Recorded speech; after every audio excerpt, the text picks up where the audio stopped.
अस्सलाम वालेकुम नाज़रीन, कैसे हैं? अल्लाह तबारक व तआला मेरी तमाम फैटी फैमिली को शाद आबाद रखे, आमीन सुम्मा आमीन। तो नाज़रीन, आइए गुफ्तगू का आगाज़ करने से पहले करीम आका अलैहिस्सलाम पर दुरूद पाक पढ़ते हैं। अल्लाहुम्मा सल्लि अला सय्यिदिना व मौलाना मुहम्मदिन व अला आलि सय्यिदिना व मौलाना मुहम्मदिन व बारिक व सल्लिम व सल्लि अलैहि। करीम आका अलैहिस्सलाम ने इरशाद फरमाया कि क़यामत के रोज़ मेरे सबसे करीब वो शख्स होगा जिसने दुनिया फ़ानी में रहते हुए मुझ पर कसरत से दुरूद पाक पढ़ा होगा। सुभान अल्लाह। तो हमें भी चलते फिरते उठते बैठते करीम आका अलैहिस्सलाम पर दुरूद पाक पढ़ते रहना चाहिए। उसका क्या तरीक़ाकार होगा?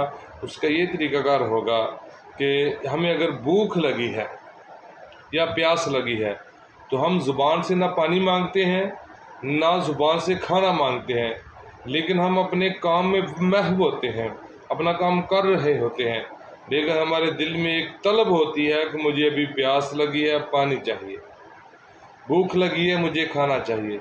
इसी तरह दुरूद पाक को अपनी तलब बना लें तो इंशाअल्लाह अज़्ज़ा वजल क़यामत के दिन करीम आका अलैहिस्सलाम का कुर्ब नसीब होगा, आमीन। तो नाज़रीन, कल की वीडियो में हमने मवद्दत की बात की थी। अहले बैत करीम आका अलैहिस्सलाम की आल से मवद्दत क्या चीज़ है। तो मवद्दत की उलमा किराम ने बड़ी ही प्यारी मिसाल अता फरमाई है। मवद्दत कहते हैं जिस तरह इंसान की बॉडी को ऑक्सीजन की ज़रूरत है, इंसान को अगर ऑक्सीजन नहीं मिलेगी थोड़ी देर के बाद वो मर जाएगा। पानी की मछली के साथ, मछली की पानी के साथ, यानी कि पानी में मछली रहेगी तो वो ज़िंदा रहेगी, जब मछली को बाहर निकालेंगे तो कुछ देर के बाद वो मर जाएगी।